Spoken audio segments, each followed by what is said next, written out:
Call of the Wild by Jack London. Chapter 3. The Dominant Primordial Beast. The dominant primordial beast was strong in Buck, and under the fierce conditions of trail life it grew and grew. Yet it was a secret growth. His newborn cunning gave him poise and control. He was too busy adjusting himself to the new life to feel at ease, and not only did he not pick fights, he avoided them whenever possible. A certain deliberateness characterized his attitude. He was not prone to rashness and precipitate action, and in the bitter hatred between him and Spitz he betrayed no impatience, shunned all offensive acts. On the other hand, possibly because he divined in Buck a dangerous rival, Spitz never lost an opportunity of showing his teeth. He even went out of his way to bully Buck, striving constantly to start the fight which could end only in the death of one or the other. Early in the trip this might have taken place had it not been for an unwonted accident. At the end of this day they made a bleak and miserable camp on the shore of Lake Lebarge. Driving snow, a wind that cut like a white-hot knife, and darkness had forced them to grope for a camping place. They could hardly have fared worse. At their backs rose a perpendicular wall of rock, and Perrault and Francois were compelled to make their fire and spread their sleeping robes on the ice of the lake itself. The tent they had discarded at Dyea in order to travel light. A few sticks of driftwood furnished them with a fire that thawed down through the ice, and left them to eat supper in the dark. Close in under the sheltering rock Buck made his nest. So snug and warm was it that he was loath to leave it when Francois distributed the fish which he had first thawed over the fire. But when Buck finished his ration and returned, he found his nest occupied. A warning snarl told him that the trespasser was Spitz. Till now Buck had avoided trouble with his enemy, but this was too much. The beast in him roared. He sprang upon Spitz with a fury which surprised them both, and Spitz particularly, for his whole experience with Buck had gone to teach him that his rival was an unusually timid dog who managed to hold his own only because of his great weight and size. Francois was surprised, too, when they shot out in a tangle from the disrupted nest, and he divined the cause of the trouble. "Ah!" he cried to Buck. "Give it to him, by gad! Give it to him, the dirty thief!" Spitz was equally willing. He was crying with sheer rage and eagerness as he circled back and forth for a chance to spring in. Buck was no less eager and no less cautious, as he likewise circled back and forth for the advantage. But it was then that the unexpected happened, the thing which projected their struggle for supremacy far into the future, past many a weary mile of trail and toil. An oath from Perrault, the resounding impact of a club upon a bony frame, and a shrill yelp of pain, heralded the breaking forth of pandemonium. The camp was suddenly discovered to be alive with skulking furry forms, starving huskies, 4 or 5 score of them, who had scented the camp from some Indian village. They had crept in while Buck and Spitz were fighting, and when the 2 men sprang among them with stout clubs, they showed their teeth and fought back. They were crazed by the smell of the food. Perrault found one with head buried in the grub box. His club landed heavily on the gaunt ribs, and the grub box was capsized on the ground. On the instant a score of the famished brutes were scrambling for the bread and bacon. The clubs fell upon them unheeded. They yelped and howled under the rain of blows, but struggled none the less madly till the last crumb had been devoured. In the meantime, the astonished team dogs had burst out of their nests only to be set upon by the fierce invaders. Never had Buck seen such dogs. It seemed as though their bones would burst through their skins. They were mere skeletons, draped loosely in draggled hides, with blazing eyes and slavering fangs. But the hunger madness made them terrifying, irresistible. There was no opposing them. The team dogs were swept back against the cliff at the first onset. Buck was beset by 3 huskies, and in a trice his head and shoulders were ripped and slashed. The din was frightful. Billy was crying as usual. Dave and Sol-leks, dripping blood from a score of wounds, were fighting bravely side by side. Joe was snapping like a demon. Once his teeth closed on the foreleg of a husky, and he crunched down through the bone. Pike, the malingerer, leaped upon the crippled animal, breaking its neck with a quick flash of teeth and a jerk. Buck got a frothing adversary by the throat, and was sprayed with blood when his teeth sank through the jugular. The warm taste of it in his mouth goaded him to greater fierceness. He flung himself upon another, and at the same time felt teeth sink into his own throat. It was Spitz, treacherously attacking from the side. Perrault and Francois, having cleaned out their part of the camp, hurried to save their sled dogs. The wild wave of famished beasts rolled back before them, and Buck shook himself free. But it was only for a moment. The two men were compelled to run back to save the grub, upon which the huskies returned to the attack on the team. Billy, terrified into bravery, sprang through the savage circle and fled away over the ice. Pike and Dub followed on his heels, with the rest of the team behind. As Buck drew himself together to spring after them, out of the tail of his eye he saw Spitz rush upon him with the evident intention of overthrowing him. Once off his feet and under that mask of huskies, there was no hope for him, but he braced himself to the shock of Spitz's charge, then joined the flight out on the lake. Later, the 9 team dogs gathered together and sought shelter in the forest. Though unpursued, they were in a sorry plight. There was not one who was not wounded in 4 or 5 places, while some were wounded grievously. Dub was badly injured in a hind leg. Dolly, the last husky added to the team at Dyea, had a badly torn throat. Joe had lost an eye, while Billy the good-natured, with an ear chewed and rent to ribbons, cried and whimpered throughout the night. At daybreak they limped warily back to camp, to find the marauders gone and the 2 men in bad tempers. Fully half their grub supply was gone. The huskies had chewed through the sled lashings and the canvas coverings. In fact, nothing, no matter how remotely eatable, had escaped them. They had eaten a pair of Perrault's moose-hide moccasins, chunks out of the leather traces, and even 2 feet of lash from the end of Francois's whip. He broke from a mournful contemplation of it to look over his wounded dogs. "Ah, my friends," he said softly, "maybe it make you mad dog, those many bites. Maybe all mad dog. Sacre dame! What you think, eh, Perrault?" The courier shook his head dubiously. With 400 miles of trail still between him and Dawson, he could ill afford to have madness break out among his dogs. 2 hours of cursing and exertion got the harnesses into shape, and the wound-stiffened team was under way, struggling painfully over the hardest part of the trail they had yet encountered, and for that matter, the hardest between them and Dawson. The 30-mile river was wide open. Its wild water defied the frost, and it was in the eddies only and in the quiet places that the ice held at all. 6 days of exhausting toil were required to cover those 30 terrible miles. And terrible they were, for every foot of them was accomplished at the risk of life to dog and man.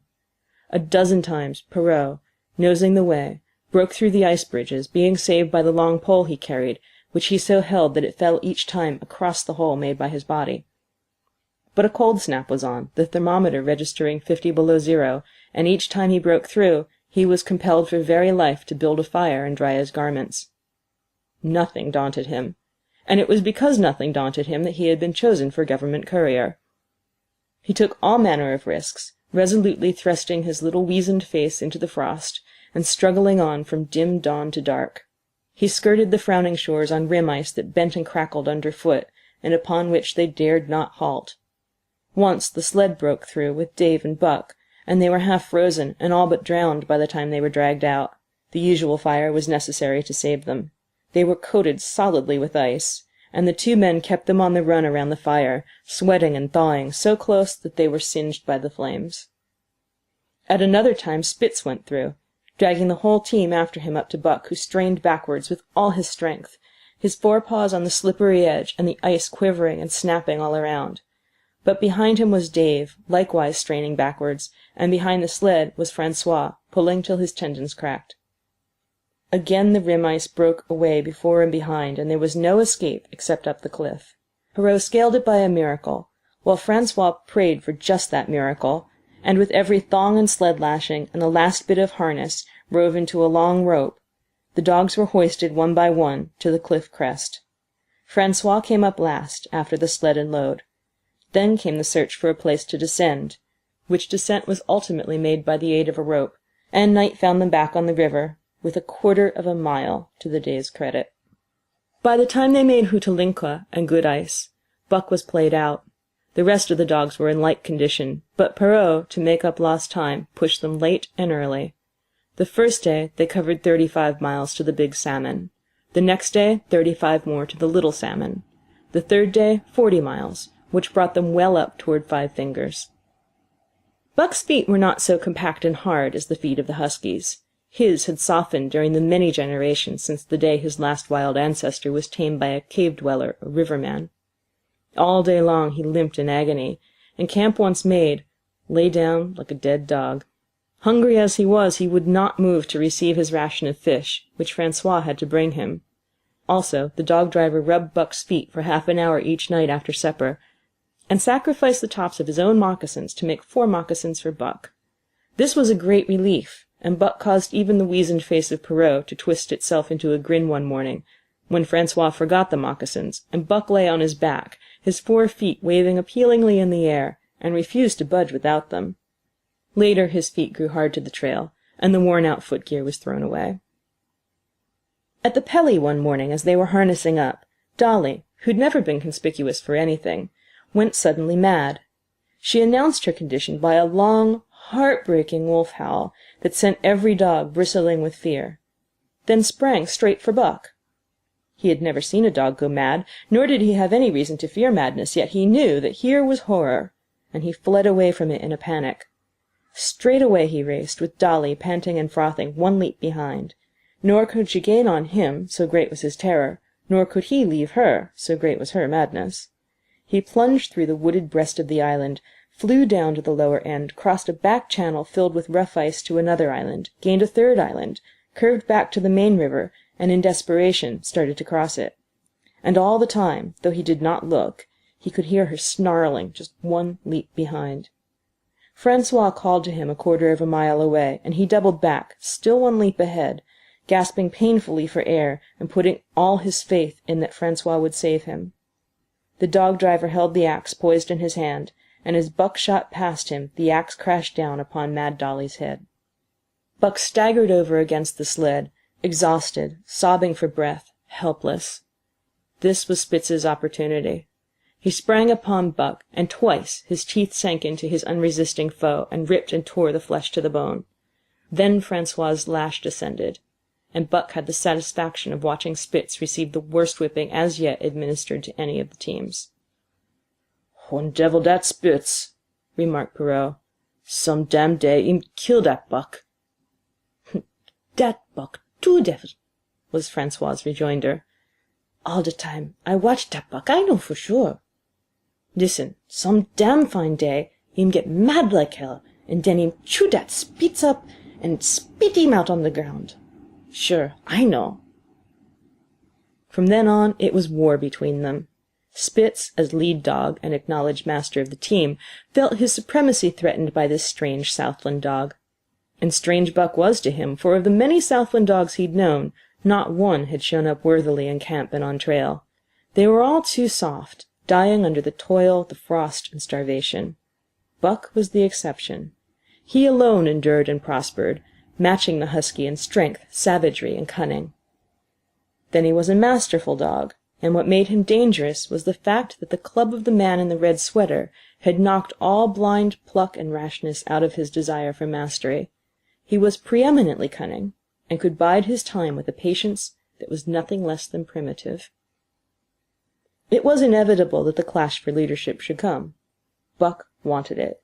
He wanted it because it was his nature, because he had been gripped tight by that nameless, incomprehensible pride of the trail and trace, that pride which holds dogs in the toil to the last gasp, which lures them to die joyfully in the harness and breaks their hearts if they're cut out of the harness. This was the pride of Dave as wheel dog, of Sol-leks as he pulled with all his strength, the pride that laid hold of them at break of camp, transforming them from sour and sullen brutes into straining, eager, ambitious creatures, the pride that spurred them on all day and dropped them at pitch of camp at night, letting them fall back into gloomy unrest and uncontent. This was the pride that bore up Spitz, and made him thrash the sled dogs who blundered and shirked in the traces, or hid away at harness-up time in the morning. Likewise it was this pride that made him fear Buck as a possible lead dog. And this was Buck's pride, too. He openly threatened the other's leadership. He came between him and the shirks he should have punished, and he did it deliberately. One night there was a heavy snowfall, and in the morning Pike the malingerer did not appear. He was securely hidden in his nest under a foot of snow. Francois called him and sought him in vain. Spitz was wild with wrath. He raged through the camp, smelling and digging in every likely place, snarling so frightfully that Pike heard and shivered in his hiding-place. But when he was at last unearthed, and Spitz flew at him to punish him, Buck flew with equal rage in between. So unexpected was it, and so shrewdly managed, that Spitz was hurled backwards and off his feet. Pike, who had been trembling abjectly, took heart at this open mutiny, and sprang upon his overthrown leader. Buck, to whom fair play was a forgotten code, likewise sprang upon Spitz. But Francois, chuckling at the incident, while unswerving in the administration of justice, brought his lash down upon Buck with all his might. This failed to drive Buck from his prostrate rival, and the butt of the whip was brought into play. Half stunned by the blow, Buck was knocked backwards, and the lash laid upon him again and again, while Spitz soundly punished the many times offending Pike. In the days that followed, as Dawson grew closer and closer, Buck still continued to interfere between Spitz and the culprits, but he did it craftily, when Francois was not around. With the covert mutiny of Buck, a general insubordination sprang up and increased. Dave and Sol-leks were unaffected, but the rest of the team went from bad to worse. Things no longer went right. There was continual bickering and jangling. Trouble was always afoot, and at the bottom of it was Buck. He kept Francois busy, for the dog-driver was in constant apprehension of the life-and-death struggle between the two, which he knew must take place sooner or later, and on more than one night the sounds of quarrelling and strife among the other dogs turned him out of his sleeping robe, fearful that Buck and Spitz were at it. But the opportunity did not present itself, and they pulled into Dawson one dreary afternoon with the great fight still to come. Here were many men and countless dogs, and Buck found them all at work. It seemed the ordained order of things that dogs should work. All day they swung up and down the main street in long teams, and in the night their jingling bells still went by. They hauled cabin logs and firewood, freighted up to the mines, and did all manner of work that horses did in the Santa Clara Valley. Here and there Buck met Southland dogs, but in the main they were the wild wolf husky breed. Every night regularly at 9, at 12, at 3, they lifted a nocturnal song, a weird and eerie chant, in which it was Buck's delight to join. With the aurora borealis flaming coldly overhead, or the stars leaping in the frost dance, and the land numb and frozen under its pall of snow, this song of the huskies might have been the defiance of life, only it was pitched in a minor key, with long-drawn wailings and half-sobs, and was more the pleading of life, the articulate travail of existence. It was an old song, old as the breed itself, one of the first songs of the younger world, in a day when songs were sad. It was invested with the woe of unnumbered generations, this plaint by which Buck was so strangely stirred. When he moaned and sobbed, it was with the pain of living that was of old the pain of his wild fathers, and the fear and mystery of the cold and dark that was to them fear and mystery, and that he should be stirred by it marked the completeness with which he harked back through the ages of fire and roof to the raw beginnings of life in the howling ages. 7 days from the time they pulled into Dawson, they dropped down the steep bank by the barracks to the Yukon Trail and pulled for Dyea and salt water. Hurrah was carrying dispatches, if anything, more urgent than those he brought in. Also, the travel pride had gripped him, and he proposed to make the record trip of the year. Several things favored him in this. The week's rest had recuperated the dogs and put them in thorough trim. The trail they had broken into the country was packed hard by later journeyers, and further, the police had arranged in 2 or 3 places deposits of grub for dog and man, and he was traveling light. They made 60 Mile, which is a 50-mile run, on the first day, and the second day saw them booming up the Yukon well on their way to Pelly. But such splendid running was achieved not without great trouble and vexation on the part of Francois. The insidious revolt led by Buck had destroyed the solidarity of the team. It no longer was as one dog leaping in the traces. The encouragement Buck gave the rebels led them into all kinds of petty misdemeanors. No more was Spitz a leader greatly to be feared. The old awe departed, and they grew equal to challenging his authority. Pike robbed him of half a fish one night, and gulped it down under the protection of Buck. Another night, Dub and Joe fought Spitz, and made him forego the punishment they deserved. And even Billy the good-natured was less good-natured, and whined not half so placatingly as in former days. Buck never came near Spitz without snarling and bristling menacingly. In fact, his conduct approached that of a bully, and he was given to swaggering up and down before Spitz's very nose. The breaking down of discipline likewise affected the dogs in their relations with one another. They quarrelled and bickered more than ever among themselves, till at times the camp was a howling bedlam. Dave and Sol-leks alone were unaltered, though they were made irritable by the unending squabbling. Francois swore strange barbarous oaths, and stamped the snow in futile rage, and tore his hair. His lash was always singing among the dogs, but it was of small avail. Directly his back was turned, they were at it again. He backed up Spitz with his whip, while Buck backed up the remainder of the team. Francois knew he was behind all the trouble, and Buck knew he knew, but Buck was too clever ever again to be caught red-handed. He worked faithfully in the harness, for the toil had become a delight to him. Yet it was a greater delight slyly to precipitate a fight amongst his mates and tangle the traces. At the mouth of the Tahkeena, one night after supper, Dub turned up a snowshoe rabbit, blundered it, and missed. In a second the whole team was in full cry. 100 yards away was a camp of Northwest police, with 50 dogs, huskies all, who joined the chase. The rabbit sped down the river, turned off into a small creek, up the frozen bed of which it held steadily. It ran lightly on the surface of the snow, while the dogs ploughed through by main strength. Buck led the pack, 60 strong, around bend after bend, but he could not gain. He lay down low to the race, whining eagerly, his splendid body flashing forward, leap by leap, in the wan white moonlight. And leap by leap, like some pale frost wraith, the snowshoe rabbit flashed on ahead.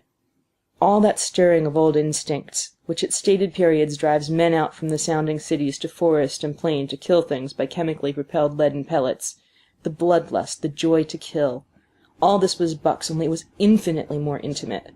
He was ranging at the head of the pack, running the wild thing down, the living meat, to kill with his own teeth and wash his muzzle to the eyes in warm blood. There is an ecstasy that marks the summit of life, and beyond which life cannot rise. And such is the paradox of living. This ecstasy comes when one is most alive, and it comes as a complete forgetfulness that one is alive. This ecstasy, this forgetfulness of living, comes to the artist, caught up and out of himself in a sheet of flame. It comes to the soldier, war-mad on a stricken field and refusing quarter. And it came to Buck, leading the pack, sounding the old wolf cry, straining after the food that was alive, and that fled swiftly before him through the moonlight. He was sounding the deeps of his nature, and the parts of his nature that were deeper than he, going back to the womb of time. He was mastered by the sheer surging of life, the tidal wave of being, the perfect joy of each separate muscle, joint, and sinew, and that it was everything that was not death, that it was aglow and rampant, expressing itself in movement, flying exultantly under the stars and over the face of dead matter that did not move. But Spitz, cold and calculating even in his supreme moods, left the pack and cut across a narrow neck of land where the creek made a long bend around. Buck did not know of this, and as he rounded the bend, the frost wraith of the rabbit still flitting before him, he saw another and larger frost wraith leap from the overhanging bank into the immediate path of the rabbit. It was Spitz. The rabbit could not turn, and as the white teeth broke its back in mid-air, it shrieked as loudly as a stricken man may shriek. At the sound of this, the cry of life plunging down from life's apex in the grip of death, the fall pack at Buck's heels raised a hell's chorus of delight. Buck did not cry out. He did not check himself, but drove in upon Spitz, shoulder to shoulder, so hard that he missed the throat. They rolled over and over in the powdery snow. Spitz gained his feet almost as though he had not been overthrown, slashing Buck down the shoulder and leaping clear. Twice his teeth clipped together like the steel jaws of a trap as he backed away for better footing, with lean and lifting lips that writhed and snarled. In a flash, Buck knew it. The time had come. It was to the death. As they circled about, snarling, ears laid back, keenly watchful for the advantage, the scene came to Buck with a sense of familiarity. He seemed to remember it all, the white woods, and the earth and moonlight, and the thrill of battle. Over the whiteness and silence brooded a ghostly calm. There was not the faintest whisper of air. Nothing moved, not a leaf quivered. The visible breaths of the dogs, rising slowly and lingering in the frosty air. They had made short work of the snowshoe rabbit, those dogs that were ill-tamed wolves, and they were now drawn up in an expectant circle. They too were silent, their eyes only gleaming, and their breaths drifting slowly upward. To Buck it was nothing new or strange, this scene of old time. It was as though it had always been, the wonted way of things. Spitz was a practised fighter.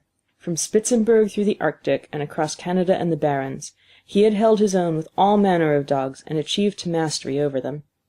Bitter rage was his, but never blind rage. In passion to rend and destroy, he never forgot that his enemy was in like passion to rend and destroy. He never rushed until he was prepared to receive a rush. He never attacked till he had first defended that attack. In vain, Buck strove to sink his teeth in the neck of the big white dog. Wherever his fangs struck for the softer flesh, they were countered by the fangs of Spitz. Fang clashed fang, and lips were cut and bleeding, but Buck could not penetrate his enemy's guard. Then he warmed up, and enveloped Spitz in a whirlwind of rushes. Time and time again he tried for the snow-white throat, where life bubbled near to the surface, and each and every time Spitz slashed him and got away. Then Buck took to rushing, as though for the throat, when suddenly, drawing back his head and curving in from the side, he would drive his shoulder at the shoulder of Spitz, as a ram by which to overthrow him. But instead, Buck's shoulder was slashed down each time, as Spitz leapt lightly away. Spitz was untouched, while Buck was streaming with blood and panting hard. The fight was growing desperate. And all the while, the silent and wolfish circle waited to finish off whichever dog went down. As Buck grew winded, Spitz took to rushing, and he kept him staggering for footing. Once Buck went over, and the whole circle of 60 dogs started up, but he recovered himself, almost in mid-air, and the circle sank down again and waited. But Buck possessed a quality that made for greatness: imagination. He fought by instinct, but he could fight by head as well. He rushed, as though attempting the old shoulder trick, but at the last instant swept low to the snow and in. His teeth closed on Spitz's left foreleg. There was a crunch of breaking bone, and the white dog faced him on 3 legs. Thrice he tried to knock him over, then repeated the trick and broke the right foreleg. Despite the pain and helplessness, Spitz struggled madly to keep up. He saw the silent circle, with gleaming eyes, lolling tongues, and silvery breaths drifting upward, closing in upon him, as he had seen similar circles close in upon beaten antagonists in the past. Only this time, he was the one who was beaten. There was no hope for him. Buck was inexorable. Mercy was a thing reserved for gentler climes. He maneuvered for the final rush. The circle had tightened till he could feel the breaths of the huskies on his flanks. He could see them beyond Spitz and to either side, half crouching for the spring, their eyes fixed upon him. A pause seemed to fall. Every animal was motionless, as though turned to stone. Only Spitz quivered and bristled as he staggered back and forth, snarling with horrible menace, as though to frighten off impending death. Then Buck sprang in and out, but while he was in, shoulder had last squarely met shoulder. The dark circle became a dot on the moon-flooded snow as Spitz disappeared from view. Buck stood and looked on, the successful champion, the dominant primordial beast who had made his kill and found it good. End of chapter 3.